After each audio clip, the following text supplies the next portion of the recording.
పునర్వినియోగ వాహక నౌకల RLV LEX సామర్థ్యాన్ని పరిరక్షించే ప్రయోగం మూడోసారి విజయవంతమైనట్లు భారత అంతరిక్ష పరిశోధన సంస్థ ఇస్రో వెల్లడించింది. ఈసారి మరింత సవాళ్లతో కూడిన వాతావరణంలో ప్రయోగాన్ని చేపట్టినట్లు తెలిపింది. అంతరిక్షం నుంచి వచ్చే వాహక నౌక పనితీరు, ల్యాండింగ్ పరిస్థితులను తాజా ప్రయోగం ద్వారా కళ్లకు కట్టినట్లు పేర్కొంది. అంతరిక్షంలోకి ప్రయోగించిన ఉపగ్రహాల్లోని విడి భాగాలు, వాటిని మోసుకెళ్లే వాహక నౌకల పునరుద్ధీకరణ దిశగా ఇస్రో ఈ ఆర్ఎల్వి ఎల్ఈఎక్స్ ప్రయోగాలను చేపడుతుంది. తద్వారా ఆర్ఎల్వీల అభివృద్ధికి అవసరమైన అత్యంత కీలకమైన సాంకేతిక పరిజ్ఞానాన్ని పొందడంలో ఇస్రో నైపుణ్యాన్ని తాజా ప్రయోగం పునరుద్ఘాటిస్తున్నట్లు తెలిపింది.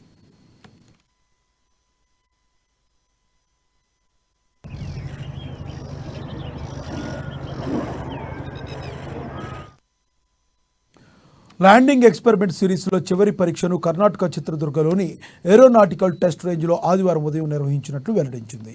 ఆర్ఎల్వి ఎల్ఈఎక్స్ 01, ఎల్ఈఎక్స్ 02 మిషన్ విజయవంతమైన తరువాత మూడో ప్రయోగాన్ని మరిన్ని సవాళ్లు, తీవ్రమైన గాలి పరిస్థితుల్లో చేపట్టినట్లు తెలిపింది. తద్వారా స్వయం ప్రతిపత్తి ల్యాండింగ్ సామర్థ్యాన్ని తిరిగి ప్రదర్శించినట్లు వివరించింది.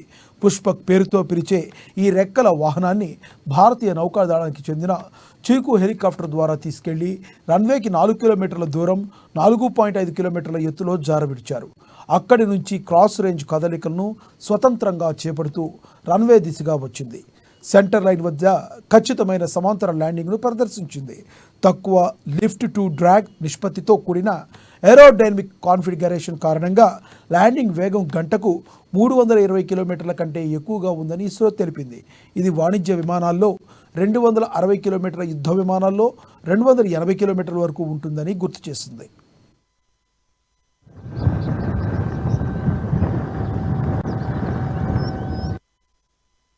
ఇక రన్వేపై ల్యాండింగ్ కాగానే వాహన నౌక వేగం బ్రేక్ పారాచూట్తో 100 కిలోమీటర్లకు తగ్గిందని ఇస్రో తెలిపింది.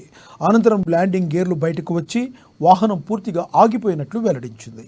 ఈ సమయంలో స్థిరత్వం కోసం నోస్ వీల్ స్టీరింగ్ వ్యవస్థ, రడ్డర్ను ఆర్ఎల్వి ఉపయోగించుకున్నట్లు వెల్లడించింది.